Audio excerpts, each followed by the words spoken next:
அன்பான நண்பர்களே வணக்கம். கவிஞர் கண்ணதாசன் அவர்களின் சேரமான் காதலி பாகம் 4 வாசிப்பது ஸ்ரீலதா தயாளன். போன பகுதியின் தொடர்ச்சியாக. ஜெபுனிசா பாட பாட சேரமான் வரைந்து கொண்டிருந்த ஓவியத்தின் முகம் மாறத் தொடங்கியது. அவர் வரைந்து கொண்டிருந்தது யூஜியானாவை. யூஜியானாவின் முகத்திற்கு கருப்பு சல்லா துணி ஏது? அவர் மனதில் நின்று கொண்டிருந்த யூஜியானாவின் முகம் குழம்பத் தொடங்கிற்று. அடையாளம் தெரியாத ஒரு முகமாக அவள் முகம் உருவெடுத்தது. ஓவியத்தையே கூர்ந்து நோக்கிய சேரமான் அலுப்போடு தூரிகையை கீழே வைத்தார். யூஜியானாவை மறுபடியும் நினைவுபடுத்தி பார்த்தார். அவளது முகமும் வேறொரு முகமும் சேர்ந்து அவருக்கு குழப்பத்தை ஏற்படுத்தின. இது என்ன அர்த்தமற்ற குழப்பம்? சில நேரங்களில் அப்படித்தான். நன்றாக பழக்கமாகிவிட்ட முகங்களே குழப்பமடைந்து காணப்படும். மனோ தத்துவத்தில் இதை உள்ளலை என்பார்கள். கண்களுக்கும் மனதிற்கும் தொடர்பாக உள்ள ஒரு நரம்பு காரணமில்லாத ஒரு சிறு அதிர்ச்சிக்கு ஆளாகும்போது கண்களில் பதிந்திருந்த உருவம் தெளிவில்லாது ஆகிவிடும். யூஜியானாவின் முகம் என் நெஞ்சை விட்டு நீங்கியது எப்படி என்று சேரமான் கலங்கினார். அப்போது பட்டத்து யானையின் பிளறல் கேட்டது. ஆனால் அதற்கொரு புது அர்த்தத்தை அவர் கண்டுபிடிக்கவில்லை. சலீமாவின் அறையில் அகமதுவும் முகமதுவும் பாத்திமாவும் நுழைந்து கலங்கி அழுது கொண்டிருந்தார்கள். ஓவியத்தில் குழப்பம் அடைந்திருந்த சேரமானிடம் ஒரு காவலன் வந்து அந்த பெண்ணின் உறவினர்கள் வந்திருக்கிறார்கள் என்றான். நல்லது. பத்மாவதியும் சகோதரிகளும் அந்த பெண்ணை பார்த்தார்களா என்று கேட்டான் சேரமான். ஏற்கனவே பார்த்து விட்டார்கள், வேண்டியவற்றை அனுப்பி கொண்டிருக்கிறார்கள் என்றான் காவலன். சேரமான் சலீமாவின் அறைக்கு வந்தார். அகமது குடும்பத்தினர் அராபிய முறையில் அவருக்கு வணக்கம் செலுத்தினார்கள். ஒன்றும் பயமில்லை, கவலை வேண்டாம் என்றார் சேரமான். இந்த பெண் மயக்கம் தெளிந்து எழும் வரையில் நீங்கள் இங்கேயே தங்கலாம் என்றார். சலீமாவின் கையை பிடித்து நாடி பார்த்தார். காய்ச்சல் இருக்கிறதா என்று கழுத்தை தொட்டு பார்த்தார். ஒன்றுமில்லை என்பது போல் தலையை ஆட்டினார். பிறகு அங்கிருந்து நேரே தம் பூஜை அறைக்குள் நுழைந்தார். யூஜியானாவின் நினைவில் ஏற்பட்ட குழப்பத்தை அவர் தியானத்தின் மூலம் தீர்க்க விரும்பினார். அந்த பூஜை அறையில் அஷ்டலட்சுமிகள் சிலை உண்டு. அதிலே தைரியலட்சுமியின் கழுத்தில் மட்டும் மாலை இல்லாமல் இருந்தது. மாலை சாத்துகிறவர் ஏனோ அதை மறந்துவிட்டார். சேரமான் அதை கவனித்தார். பூஜை அறை மணியை ஓங்கி அடித்தார். வயதான திருமேனி ஒன்று சிவப்பழமாக வந்து நின்றது. மாலையை மறந்ததற்கு மன்னிப்பு கேட்டுக்கொண்டது. அப்போது பத்மாவதியின் அறையிலிருந்து பெருத்த சிரிப்பு சத்தம் எழுந்தது. என்ன அது என்று கேட்டார் சேரமான். ஒன்றுமில்லை என்று இழுத்தது திருமேனி. கேட்டு வா என்றார் அவர். திருமேனி கேட்டு திரும்பியது. ஒன்றுமில்லை, மகாராணியின் கட்டிலுக்கு கீழ் ஒரு பெரிய ஆமை இருக்கிறதாம். மகாராணியார் பயந்து விட்டார்களாம். தரங்கிணி தேவியாரும் சகோதரிகளும் அதை சொல்லி சிரிக்கிறார்கள், அவ்வளவுதான் என்றது திருமேனி. நல்லது என்று சொன்ன சேரமான் தியானத்தில் ஆழ்ந்தார். தியானம் முடிந்து அவர் வெளியே வந்ததும் என் மகள் கண் விழித்து விட்டால் நாங்கள் விடை பெறுகிறோம் என்று எதிரே வந்தார் அகமது. பின்னாலேயே அவரது குடும்பத்தினர் வந்தார்கள். என்னம்மா, பயம் தெளிந்து விட்டதா என்று சிரித்து கொண்டே கேட்டார் சேரமான். மிகவும் நன்றி என்றாள் சலீமா. அவர்கள் வெளியேறிய போது அவர்களை பார்த்து கொண்டே உள்ளே நுழைந்தார் நாராயண நம்பூதிரி. மரத்தினால் ஆன காலணியை அவர் அணிந்திருந்தார். அது தடுக்கி கீழே விழப்போன அவர் சுவரின் மேல் சாய்ந்து கொண்டார். நான் கை கொடுக்கட்டுமா என்று கேட்டார் சேரமான். ஒரு கட்டத்தில் நீங்கள், மறுகட்டத்தில் நான் என்றார் நாராயண நம்பூதிரி. அத்தியாயம் 6. சதுரங்கத்தில் காய்கள். முதலாம் சேரமான் பெருமாள் நாயன்மார்கள் வரிசையில் சேர்ந்தார். இரண்டாம் சேரமான் பெருமாள் ஆழ்வார்கள் வரிசையில் சேர்ந்தார். மூன்றாம் சேரமான் பெருமாள் சைவ மெய்யப்பராக திகழ்ந்து வைணவத்தையும் ஆதரித்தார்.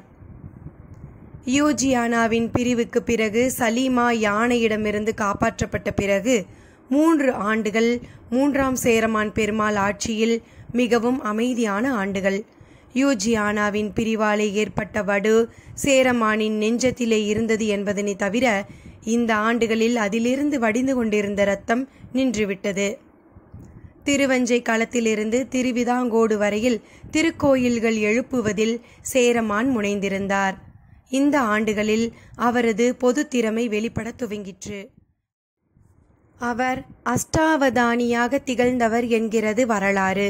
அவரை சகலகலா வல்லபன் என்று பட்டம் சூட்டி அழைக்கிறது ஒரு பிற்கால கல்வெட்டு. இந்த 3 ஆண்டுகளில் இக்கதையில் வரும் முக்கிய பாத்திரங்கள் ஒவ்வொருவரின் நிலையையும் கவனிப்போம். இஸ்ரவேல் நாட்டில் வாழ்ந்து கொண்டிருந்த யூஜியானா தாய்மை பேறு எய்தினாள். எல்லோரும் எதிர்பார்ப்பதற்கு மாறாக அவள் ஒரு பெண் மகவை ஈன்றெடுத்தாள். அந்த வகையில் அவளுக்கு ஒரு நிம்மதி. அது ஆண் குழந்தையாக பிறந்திருந்தால் இஸ்ரவேல் மக்கள் அதை வைத்துக்கொண்டு சேர நாட்டு மகுடத்திற்கு உரிமை கொண்டாட முயற்சி செய்யலாம். அது அவளது ஆருயிர் காதலனுக்கு இடையூறாக இருக்கலாம். பெண் மகவு சேரமான் மகள் என்பதோடு ஆறுதல் அடைய வேண்டியதுதானே.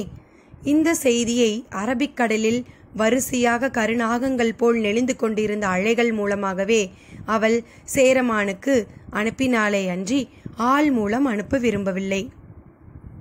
நினைவு நெருப்பை மீண்டும் கிளப்பி அதிலே சேரமானை வேக வைக்க வேண்டாம் என்று அவள் நினைத்தாள். இந்த குழந்தையினால் சேர நாட்டிற்கு ஆபத்து வரும் என்று கூறினார்களே, அது எப்படி என்று திகைத்தாள், சிரித்தாள். எல்லோரும் பொய் சொல்லிவிட்டார்கள் என்றே முடிவு கட்டினாள். என்றாலும் பழைய வாழ்க்கையை புதுப்பித்துக் கொள்ள அவள் விரும்பவில்லை. மங்கள விதவையாக தன்னை வரித்து கொண்டு விட்டாள். இஸ்ரவேலில் அவளது தந்தை யோகோவா வாங்கிய புதிய மாளிகையே அவளுக்கு போதுமானதாக ஆகிவிட்டது. குழந்தை பிறப்பதற்கு முன்பே சேர நாட்டு கப்பலையும் கப்பலில் வந்த ஊழியர்களையும் அவள் திருப்பி அனுப்பிவிட்டாள். காலம் கண் திறக்கும் வரை ஜெருசலத்தின் தெருக்களிலே நடந்து செல்லும் மனிதர்களையும் பிராணிகளையும் மாடத்திலிருந்தே பார்த்தபடி மற்றவற்றை மறந்துவிடுவது என்று அவள் முடிவு கட்டினாள். திருவஞ்சை களத்தில் நம்பூதிரிகள் சபை தலைவர் நாராயண நம்பூதிரி திட்டவட்டமான செயல்முறைகளில் இறங்கினார். சேரமானின் சமயப்பற்று அவருக்கு ஒரு நிம்மதியை அளித்தது. கோயில் கட்டுவதற்கான இடங்களை தேர்ந்தெடுப்பதில் அவரது சுறுசுறுப்பு அதிகமாயிற்று. அகஸ்தீஸ்வரம் காட்டில் மார்த்தாண்டவர்மனை காப்பாற்றிய பழங்குடி மக்களுக்கு அந்த காட்டு நிலங்களையே அவர் உரிமையாக்கினார். கள்ளியங்காட்டு கிருஷ்ணன் கோயிலுக்கு 1000 காராம் பசுக்களும் 100 வேலி நிலமும் நிவர்த்தனம் அளித்தார். நாடு முழுவதிலும் 27 வேத பாடசாலைகளை உருவாக்கினார். ஆண்டவன் அவர் மீது காட்டிய அக்கறையோ என்னவோ பருவமழை தவறாமல் பெய்தது. இந்த காலங்களில் சேரமான் பத்மாவதியோடு முழு மனமும் இணைந்து வாழ வேண்டும் என்று அவர் எடுத்துக்கொண்ட முயற்சி மட்டும் பலிக்கவில்லை. பத்மாவதி பட்டத்து ராணி. அந்த அந்தஸ்தை தவிர மனைவி என்கின்ற முறையில் அதிகம் அனுபவித்து அறியாதவள். அரசியல் காரணங்களுக்காகவே தன் நாயகன் தன்னோடு 2 முறை தொடர்பு கொண்டிருந்தான் என்பதனை அறிந்திருந்தவள். காலை எழுந்து குளித்து கரை போட்ட முண்டு கட்டி கார்கூந்தலை கொண்டையிட்டு வஞ்சி பூச்சூடி நெற்றியில் சந்தனம் தீட்டி குங்குமம் அணிந்து மங்கள மடந்தையாக தினசரி பகவதி அம்மனை தரிசிப்பதையே தன் பாக்கியமாக அவள் கருதினாள். தன் நாத்திமார்களான தாவளி சகோதரிகளின் திருமணங்களில் தன்னை ஈடுபடுத்தி கொண்டாள். மூத்த தாவளிக்கு திருமணம் நடந்து முடிந்தது. அவள் மணந்து கொண்டது கண்ணனூரை சேர்ந்த ராமவர்மா என்ற படைத்தலைவன் ஒருவனை. சாலியூர் தாவளி மணந்து கொண்டது நாம் ஆரம்பத்தில் சலீமாவுக்கும் அவளது தந்தைக்கும் வழிகாட்டியதாக சொன்னோமே, அந்த மானீச்சன் என்ற தளபதியையே. அவன்தான் திருவஞ்சை களத்தின் சேனாதிபதி. மூரினூர் தாவளி மணந்து கொண்டது குலசேகர ஆழ்வாரின் தாயாதியான காசியப்பன் என்ற பெருநில கிளாரை. இந்த 3 திருமணங்களும் ஒரே நாளிலே நடந்தன. அதிக ஆடம்பரமின்றி அவற்றை அமைதியாக கொண்டாடியது நாராயண நம்பூதிரியின் சிறப்பு. திருமணத்திற்கு பிறகும் அந்த மூவரையும் அரண்மனையிலேயே தங்கும்படி பத்மாவதி கேட்டுக்கொண்டாள். கொண்டவன் ஆதரவு இல்லாத நிலையில் அரண்மனை கலகலப்பாக இருந்தால்தான் தனக்கு நிம்மதி என்று அவள் கருதினாள். அவர்களும் அங்கேயே தங்கினார்கள். பள்ளிவிருத்தி தாவளிக்கும் இளைய தாவளிக்கும் திருமணம் நடைபெறவில்லை. திருவிதாங்கோட்டில் கணவன் மார்த்தாண்டவர்மனோடு தனியாக இருந்த மெல்லிலங்கோதைக்கு துணையாக பள்ளிவிருத்தி தாவலியும் இளைய தாவலியும் போய் சேர்ந்தார்கள். காரணம், அங்கிருந்து வந்த அந்த செய்தி. மார்த்தாண்டவர்மன் மெல்ல மெல்ல அடிகளாகி கொண்டு வருகிறான் என்ற செய்தியே அது. பக்தி பெருக்கில் அவன் பாடல்கள் பாடத் தொடங்கினான்.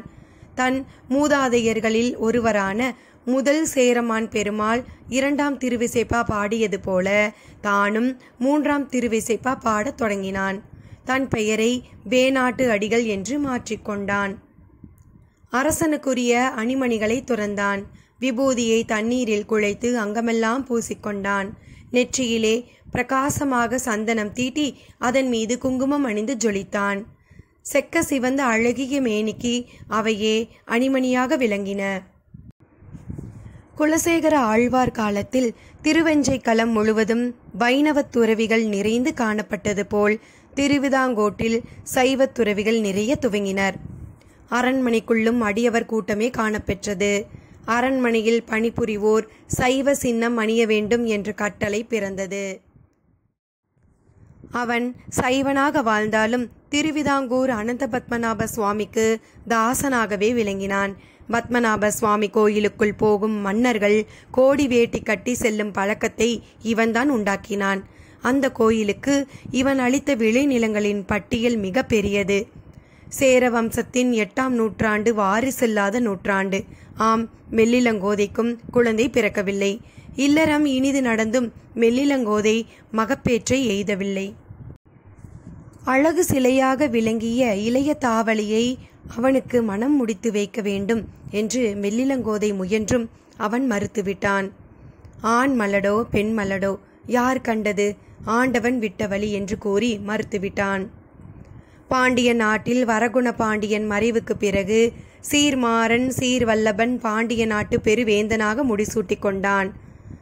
இந்த இடைக்காலத்தில் தற்பொழுது சீவலப்பேரி என்று வழங்கப்படும் ஸ்ரீவல்லப ஏரியை இவன் உருவாக்கினான். வடமொழியில் பெரும் புலமை பெற்ற இவன் தென்மொழியிலும் வல்லவன். தெற்கே திருநெல்வேலியிலிருந்து மதுரை வரை சுமார் 47 கோயில்களுக்கு நிவர்த்தனங்களை அளித்தான். இவனது இணை பிரியாத தோழனாக விளங்கியது திருவிதாங்கோட்டு மன்னர் மார்த்தாண்டவர்மனே. சமய கருத்துக்களையும் அரசியல் கருத்துக்களையும் பரிமாறிக்கொள்வதற்காக மார்த்தாண்டவர்மன் மதுரைக்கு செல்வான்.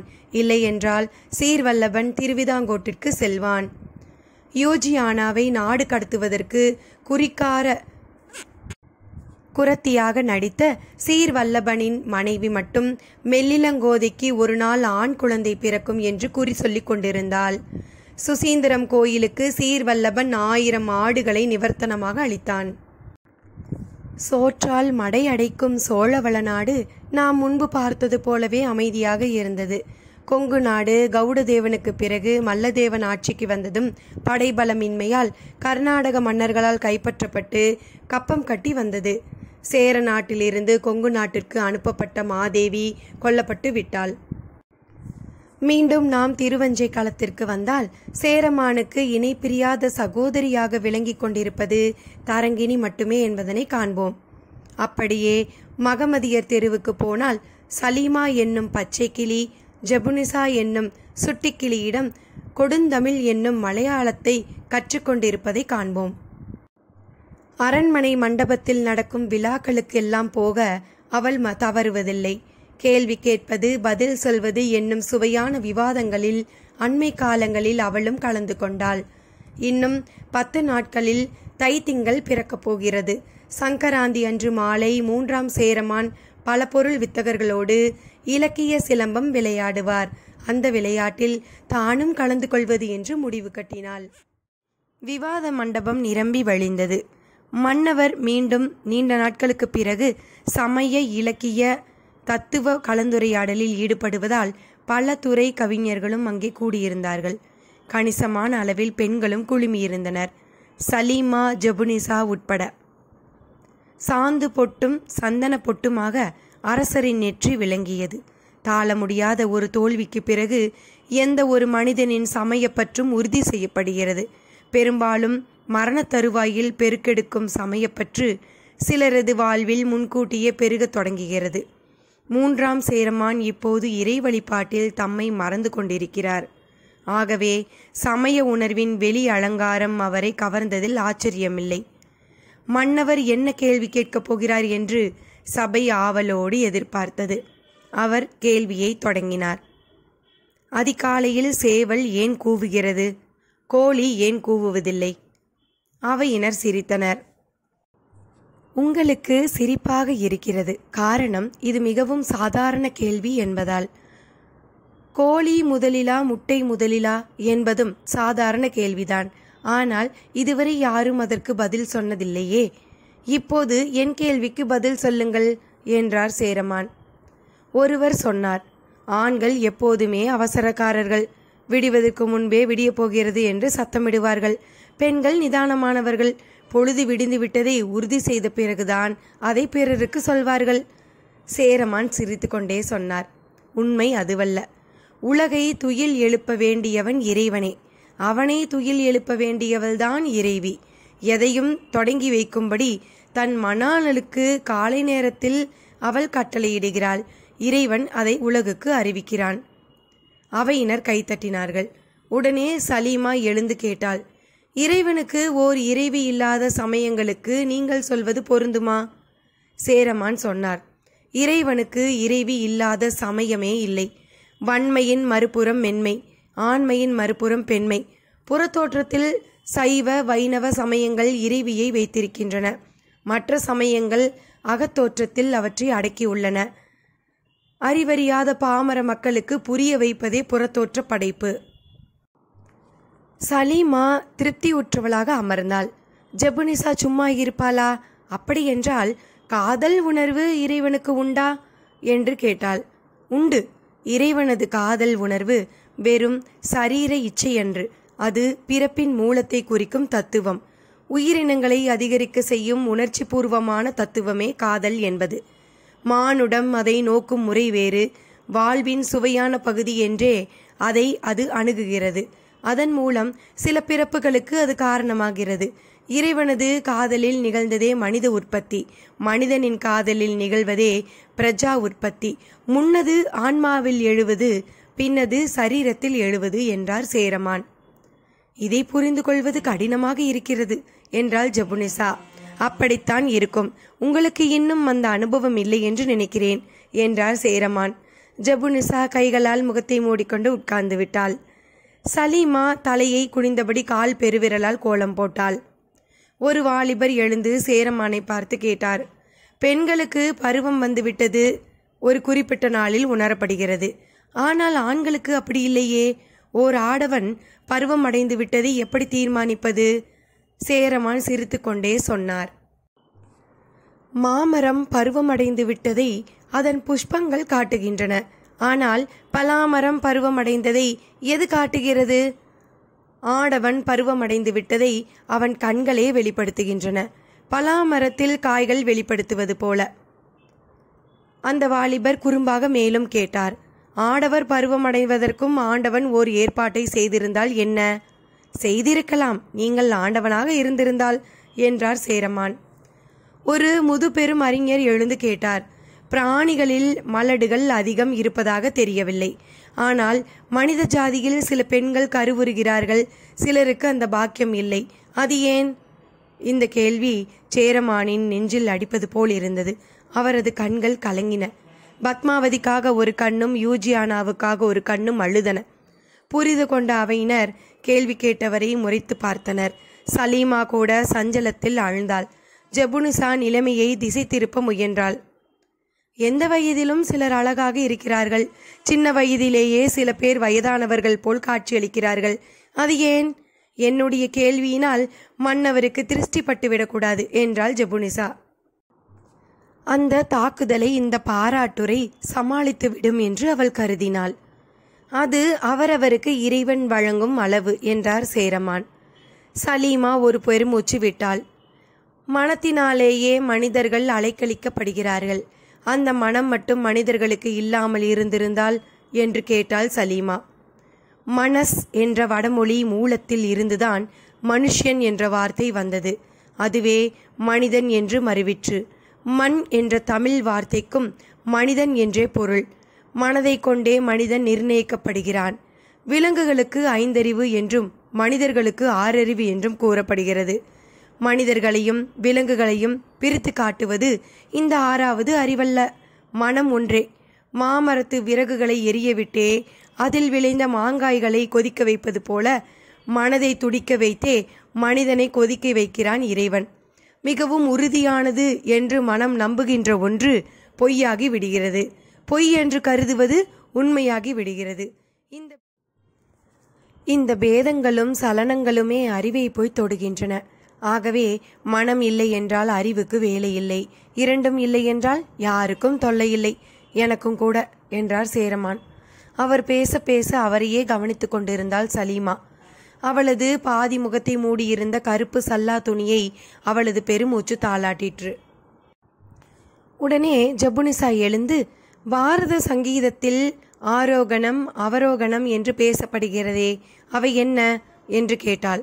ஆரோகணம் ஆசையில் முன்னேறுவது, அவரோகணம் அதில் தோல்வியுற்று வீழ்ச்சியடைவது என்றார் சேரமான். சிலர் சோகமான இசையையே விரும்புவதற்கு காரணம் என்ன என்று கேட்டாள் ஜபுனிசா. அது அவரவர் நாடி நரம்புகளை பொறுத்தது. சிலர் நாடிகளில் சில உணர்வுகள் ஓடிக்கொண்டிருக்கின்றன. அந்த உணர்வுகளுக்கு தோதான இசை அவற்றை தொடும்போது ஐக்கியமாகி விடுகின்றன. எனக்கும் கூட சோக இசைதான் பிடிக்கிறது என்றார் சேரமான்.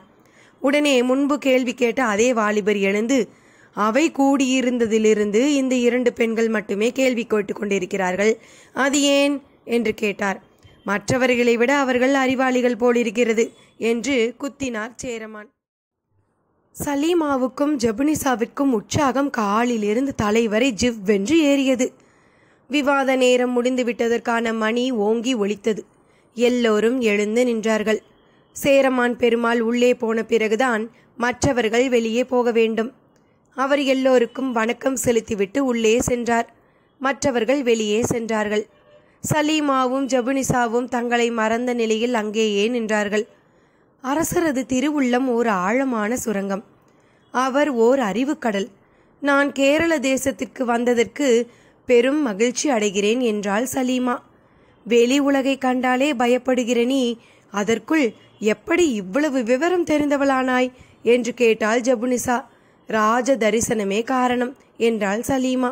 2 பேரும் வெளியேற போகும்போது சலீமாவின் காலில் ஏதோ குத்திற்று. கீழே குனிந்து சலீமா அதை எடுத்து பார்த்தாள். அரசர் மார்பில் அணிந்திருந்த தங்கமணி மாலையிலிருந்து விழுந்துவிட்ட ஒரு பதக்கம் அது. அந்த பதக்கத்தை அரேபியாவில் செய்யப்பட்டது. அதே போன்று ஒரு பதக்கத்தை சலீமாவும் வைத்திருந்தாள். கீழே கிடந்து எடுத்த பதக்கத்தை திறந்து பார்த்தாள் சலீமா. அதில் ஓர் அழகான பெண்ணின் ஓவியம் தெரிந்தது.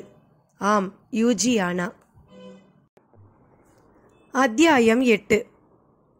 மணி மண்டபம் அடைந்தாள். யூஜியானாவின் ஓவியத்தை பார்த்த சலீமா கொஞ்ச நேரம் திகைத்து நின்றாள். பிறகு ஜபுனிசாவுக்கு தெரியாமல் அதை மூடி வைத்து கொண்டாள். இல்லம் போய் சேருகிற வரையில் அவள் எதுவும் பேசவில்லை. காதலின் ஜீவசக்தி எத்தகையது என்பதனை இப்போதுதான் அவளால் உணர முடிந்தது. மன்னவர் குலமே கைகட்டி நிற்கும் ஒரு மாமன்னர் ஒரு சாதாரண பெண்ணை இவ்வளவு காலம் மார்பிலே சுமந்து கொண்டிருக்கிறான். அவளது நினைவாக இந்த பதக்கத்தை பாதுகாத்திருக்கிறான்.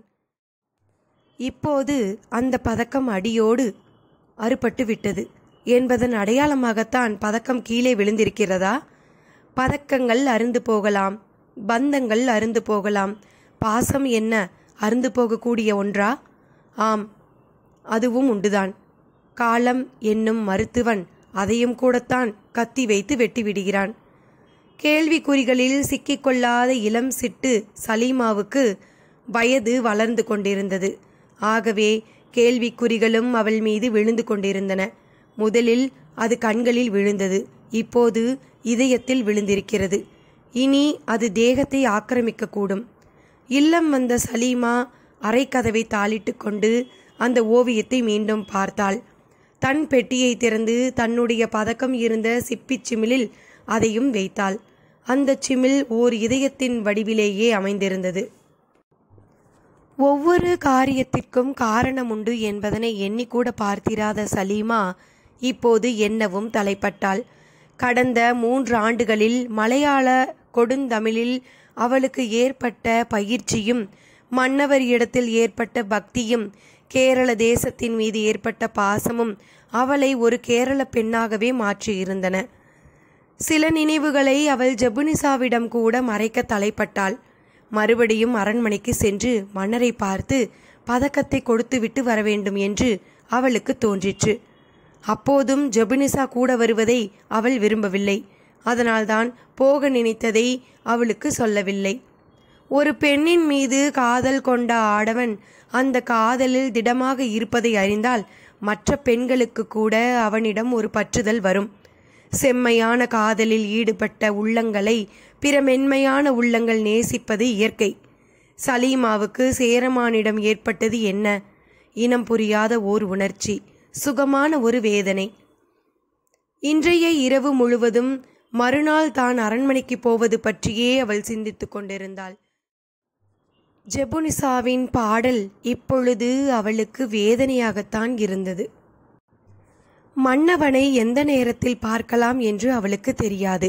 போனால் பார்த்து விடலாம் என்று நம்பிக்கை மட்டும் இருந்தது. யானையின் துதிக்கையிலிருந்து மீண்டபோது ஒரு நாள் முழுவதும் அங்கே தங்கியிருந்த உரிமை இருக்கிறது அல்லவா? காவலர்களுக்கே அவளை அடையாளம் தெரியும் போது கதவுகள் யாரையும் கேட்டுக்கொண்டு திறக்க வேண்டியதில்லையே. அவள் ஏனோ மாலை நேரத்தை தேர்ந்தெடுத்தாள்.